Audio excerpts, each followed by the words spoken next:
पुस्तक का नाम गायत्री महाविज्ञान भाग 3।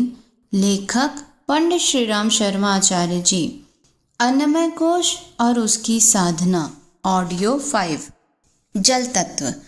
जल से शरीर और वस्त्रों की शुद्धि बराबर करता रहे।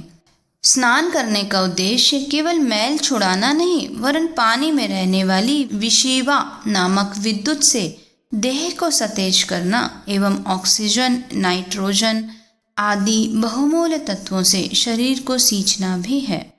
सवेरे शौच जाने से 20-30 मिनट पूर्व 1 गिलास पानी पीना चाहिए, जिससे रात का अपच धुल जाए और शौच साफ हो। पानी को सदा घूंट घूंट कर धीरे धीरे दूध की तरह पीना चाहिए।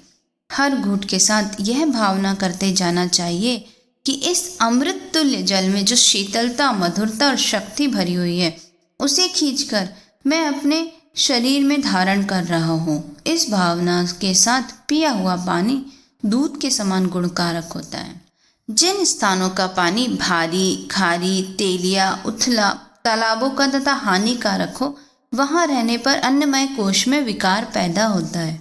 कई स्थानों में पानी ऐसा होता है कि वहां पीलपाव, अंडानुसूर, जलोदर, कुष्ठ, खुजली, मलेरिया, जुएं, मच्छर आदि का बहुत प्रसार होता है।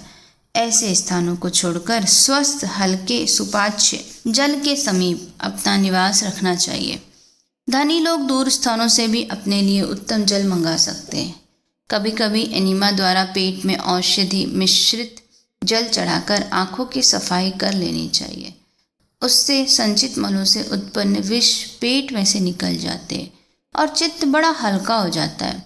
प्राचीन काल में वस्त्र क्रिया योग का आवश्यक अंग थी। अब एनिमा यंत्र द्वारा यह क्रिया सुगम हो गई है। जल चिकित्सा पद्धति रोग निवारण एवं स्वास्थ्य संवर्धन के लिए बड़ी उपयुक्त है। डॉक्टर लुइक्यूने ने इस विज्ञान पर स्वतंत्र ग्रंथ लिखे हैं। उनकी बताई पद्धति से किए गए कटी स्नान, मेहन स्नान, मेरुदंड स्नान, गीली चादर लपेटना, कपड़े की पट्टी, गीली मिट्टी का पलस्तर आदि से रोग निवारण में बड़ी सहायता मिलती है। दूसरा है अग्नि तत्व। सूर्य के प्रकाश के अधिक संपर्क में रहने का प्रयत्न करना चाहिए।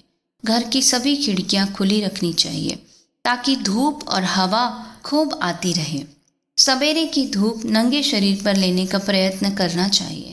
सूर्य ताप से तपाए हुए जल का उपयोग करना, भीगे बदन पर धूप लेना उपयोगी है। सूर्य की सप्त किरणें, अल्ट्रावायलेट और अल्फा वायलेट किरणें स्वास्थ्य के लिए बड़ी उपयोगी साबित हुई है। वे जल के साथ धूप का मिश्रण होने से खिंच आती हैं।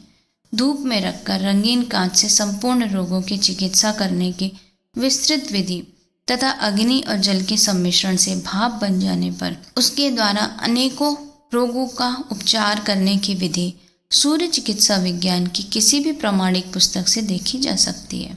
रविवार को उपवास रखना सूर्य की तेजस्विता एवं बलदायिनी शक्ति का आवाहन है। पूरा या आंशिक उपवास शरीर की कांति और आत्मिक तेज को बढ़ाने वाला सिद्ध होता है। वायु तत्व। घनी आबादी के मकान जहाँ धूल, धुआं, सील की भरमार रहती है और शुद्ध वायु का आवागमन नहीं होता, वे स्थान स्वास्थ्य के लिए खतरनाक है। हमारा निवास खुली हवा में होना चाहिए। दिन में वृक्ष और पौधों से ऑक्सीजन वायु, ऑक्सीजन निकलती है। वह मनुष्य के लिए बड़ी उपयोगी है। जहाँ तक हो सके वृक्ष पौधों के बीच अपना दैनिक कार्यक्रम करना चाहिए। अपने घर, आंगन, चबूतरे आदि पर वृक्ष पौधे लगाने चाहिए। प्रातःकाल की वायु बड़ी स्वास्थ्यप्रद होती है। उसे सेवन करने के लिए तेज चाल से टहलने के लिए जाना चाहिए। दुर्गंधित एवं बंद हवा के स्थान से अपना निवास दूर ही रखना चाहिए। तराई, सील, नमी के स्थानों की वायु ज्वर आदि पैदा करती है। तेज हवा के झोंकों से त्वचा फट जाती है। अधिक ठंडी या गर्म हवा से निमोनिया या लू लगना जैसे रोग हो सकते हैं। इस प्रकार के प्रतिकूल मौसम से अपनी रक्षा करनी चाहिए। प्राणायाम द्वारा फेफड़ों का व्यायाम होता है और शुद्ध वायु से रक्त की शुद्धि होती है। इसीलिए स्वच्छ वायु के स्थान में बैठकर नित्य प्राणायाम करना चाहिए।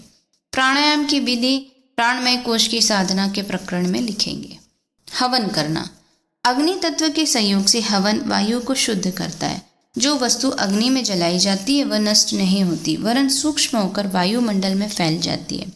भिन्न भिन्न वृक्षों की समिधाओं एवं हवन सामग्रियों में अलग अलग गुण हैं। उनके द्वारा ऐसा वायुमंडल रखा जा सकता है जो शरीर और मन को स्वस्थ बनाने में सहायक हो। किस संवेदा और किन किन सामग्रियों से किस विधान के साथ हवन करने का क्या परिणाम होता है, इसका विस्तृत विधान बताने के लिए गायत्री यज्ञ विधान नामक पुस्तक लिखी गई है। गायत्री साधकों को तो अपने अन्नमय कोश की वायु शुद्धि के लिए कुछ हवन सामग्री बनाकर रख लेनी चाहिए, जिसे धूपदानी में थोड़ी थोड़ी जलाकर उसे अपने निवास स्थान की वायु शुद्धि करते रहना चाहिए।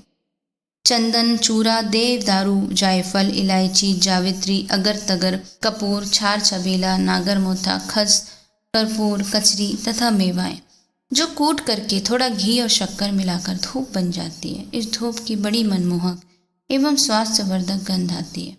बाजार से भी कोई अच्छी अगरबत्ती या धूपबत्ती लेकर काम चलाया जा सकता है। साधना काल में सुगंध की ऐसी व्यवस्था कर लेना उत्तम है। श्वास मुंह से नहीं, सदा नाक से ही लेना चाहिए। कपड़े से मुंह ढककर नहीं सोना चाहिए और किसी के मुंह के इतना पास नहीं सोना चाहिए कि उसकी छोड़ी हुई श्वास अपने भीतर जाए। धूली, धुआं और दुर्गंध भरी अशुद्ध वायु से सदा बचना चाहिए। पृथ्वी तत्व। शुद्ध मिट्टी में विष निवारण की अद्भुत शक्ति होती है। गंदे हाथों को मिट्टी से मांजकर शुद्ध किया जाता है। प्राचीन काल में ऋषि मुनि जमीन खोदकर गुफा बना लेते थे और उसमें रहा करते थे। इससे उनके स्वास्थ्य पर बड़ा अच्छा असर पड़ता था। मिट्टी उनके शरीर के दूषित विकारों को खींच लेती थी। साथ ही भूमि से निकलने वाले वाष्प द्वारा देह का पोषण भी होता रहता था। समाधि लगाने के लिए गुफाएं उपयुक्त स्थान समझी जाती है, क्योंकि चारों ओर मिट्टी से घिरे होने के कारण शरीर को श्वास द्वारा ही बहुत सा आहार प्राप्त हो जाता है और कई दिनों तक भोजन की आवश्यकता नहीं पड़ती या कम भोजन से काम चल जाता है। छोटे बच्चे जो प्रकृति के अधिक समीप हैं, पृथ्वी के महत्व को जानते हैं, वे भूमि पर खेलना, भूमि पर लेटना, गद्दों तकियों की अपेक्षा अधिक पसंद करते हैं। पशुओं को देखिए, वे अपनी थकान मिटाने के लिए जमीन पर लौट जाते हैं और लोट पोट कर पृथ्वी की पोषण शक्ति से फिर ताजगी प्राप्त कर लेते हैं। तीर्थ यात्रा एवं धर्म कार्यों के लिए नंगे पैरों चलने का विधान है। तपस्वी लोग भूमि पर शयन करते हैं। इन प्रथाओं का उद्देश्य धर्म साधना के नाम पर पृथ्वी की पोषक शक्ति द्वारा साधकों को लाभान्वित करना ही है। पक्के मकानों की अपेक्षा मिट्टी के झोपड़ों में रहने वाला सदा अधिक स्वस्थ रहते हैं। मिट्टी के उपयोग द्वारा स्वास्थ्य सुधार में हमें बहुत सहायता मिलती है। निर्दोष पवित्र भूमि पर नंगे पांव टहलना चाहिए। जहाँ छोटी छोटी हरी घास उग रही हो वहाँ टहलना तो और भी अच्छा है। पहलवान लोग चाहे वे अमीर ही क्यों ना हो, रुई के गद्दों पर कसरत करने की अपेक्षा मुलायम मिट्टी के अखाड़ों में ही व्यायाम करते, ताकि मिट्टी के अमूल्य गुणों का लाभ उनके शरीर को प्राप्त हो। साबुन के स्थान पर पोतनी या मुल्तानी मिट्टी का उपयोग भी किया जा सकता है। वह मैल को दूर करेगी, विष को खींचेगी और त्वचा को कोमल, ताजा, चमकीला और प्रफुल्लित कर देगी। मिट्टी शरीर पर लगाकर स्नान करना एक अच्छा उपटन है। गर्मी के दिनों में उठने वाली घमौरियां और फुंसियां दूर हो जाती हैं।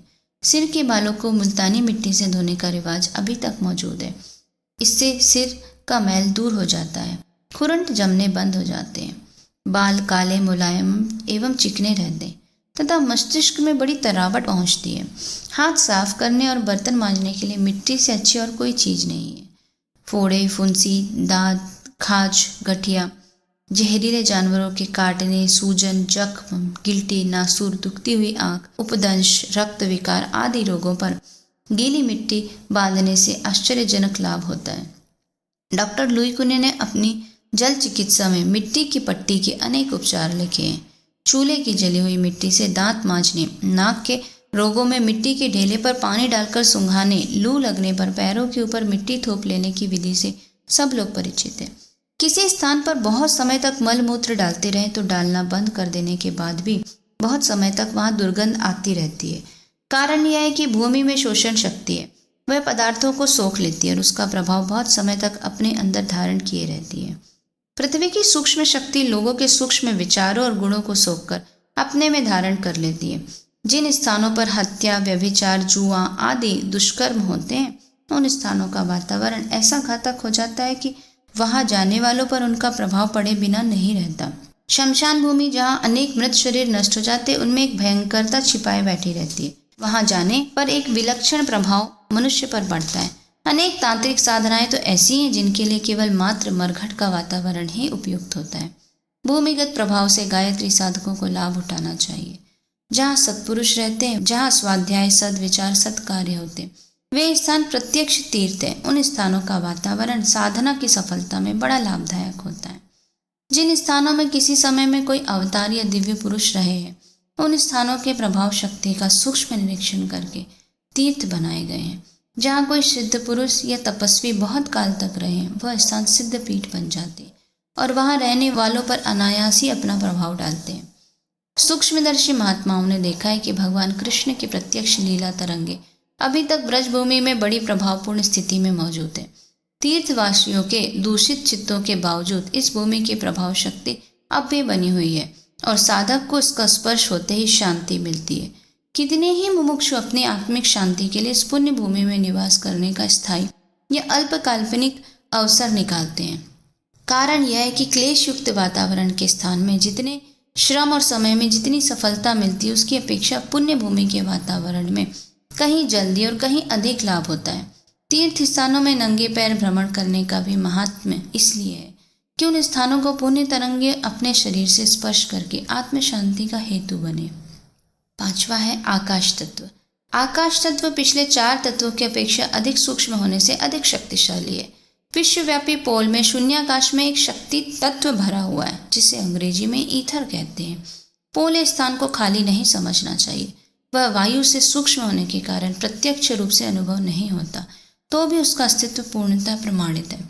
रेडियो द्वारा जो गायन, समाचार, भाषण आदि हम सुनते हैं, वे ईथर में प्रकाश तत्व में तरंगों के रूप में आते हैं। जैसे पानी में ढेला फेंक देने पर उसकी लहर बनती है, इसी प्रकार ईथर आकाश में शब्दों की तरंगें पैदा होती हैं और पलक मारते विश्व भर में फैल जाती हैं। इसी विज्ञान के आधार पर रेडियो यंत्र का आविष्कार हुआ है। एक स्थान पर शब्द तरंगों के साथ बिजली की शक्ति मिलाकर उन्हें अधिक बलवती करके प्रवाहित कर दिया जाता है। अन्य स्थानों पर जहाँ रेडियो यंत्र लगे हैं, उन आकाश में बहने वाली तरंगों को पकड़ लिया जाता है और प्रेषित संदेश सुनाई देने लगते हैं। वाणी 4 प्रकार की होती है। बैखरी, जो मुंह से बोली और कानों से सुनी जाती है, जिसे शब्द कहते हैं। मध्यमा, जो संकेतों से, मुखाकृति से, भावभंगी से, नेत्रों से कही जाती है, इसे भाव कहते हैं। पश्यंती, जो मन से निकलती है और मन ही उसे सुन सकता है, इसे विचार कहते हैं। परा, यह आकांक्षा, इच्छा, निश्चय, प्रेरणा, शाप, वरदान आदि के रूप में अंतःकरण से निकलती है, इसे संकल्प कहते हैं। ये चारों ही वाणियाँ आकाश में तरंग रूप से प्रभावित होती हैं। जो व्यक्ति जितना ही प्रभावशाली है, उसके शब्द, भाव, विचार और संकल्प आकाश में उतने ही प्रबल होकर प्रवाहित होते हैं। आकाश में असंख्य प्रकृति के असंख्य व्यक्तियों द्वारा असंख्य प्रकार की स्थूल एवं सूक्ष्म शब्दावली प्रेषित होती रहती है। हमारा मन जिस केंद्र पर स्थिर होता है, उसी जाति के असंख्य प्रकार के विचार हमारे मस्तिष्क में धस जाते हैं और अदृश्य रूप से उन अपने पूर्व निर्धारित विचारों की पुष्टि करना आरंभ कर देते हैं। यदि हमारा अपना विचार व्यभिचार करने का हो, तो असंख्य व्यभिचारियों द्वारा आकाश में प्रेषित किए गए वैसे ही शब्द, भाव, विचार और संकल्प हमारे ऊपर बरस पड़ते हैं और वैसे उपाय, सुझाव, मार्ग बताकर उसी ओर प्रोत्साहित कर देते हैं। हमारे अपने स्वनिर्मित विचारों में एक मौलिक चुंबकत्व होता है, उसी के अनुरूप आकाशगामी विचार हमारी ओर खींचते हैं। रेडियो में जिस स्टेशन के मीटर पर सुई कर दी जाए, उसी के संदेश सुनाई पड़ते हैं और उसी समय में जो अन्य स्टेशन बोल रहे हैं, उनकी वाणी हमारी रेडियो से टकराकर लौट जाती है, पर सुनाई नहीं देती। उसी प्रकार हमारे अपने स्वनिर्मित मौलिक विचार ही अपने सजातियों को आमंत्रित करते हैं। मरी लाश को देखकर कौवा चिल्लाता है तो सैकड़ों कौवे उसकी आवाज़ सुनकर जमा हो जाते हैं। ऐसे ही अपने विचार भी सजातियों को बुलाकर एक अच्छी खासी सेना जमा कर लेते हैं। फिर उस विचार सैन्य की प्रबलता के आधार पर उसी दिशा में कार्य भी आरंभ हो जाता है। आकाश तत्व की इस विलक्षणता को ध्यान में रखते हुए हमें कुविचारों से विषधर सर्प की भांति सावधान रहना चाहिए, अन्यथा वे अनेक स्वजातियों को बुलाकर हमारे लिए संकट उत्पन्न कर देंगे। जब कोई कुविचार मन में आए तो तत्क्षण उसे मार भगाना चाहिए, अन्यथा यह सारे मानस क्षेत्र को वैसे ही खराब कर देगा जैसे विष की थोड़ी सी बूंद सारे भोजन को बिगाड़ देती है।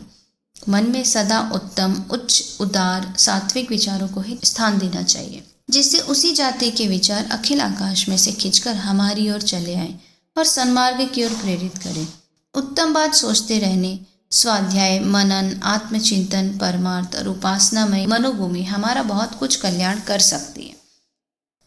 यदि प्रतिकूल कार्य नहीं हो रहे हो तो उच्च विचारधारा से भी सद्गति प्राप्त हो सकती है, भले ही उन विचारों के अनुरूप कार्य ना हो रहे हो। संकल्प कभी नष्ट नहीं होते।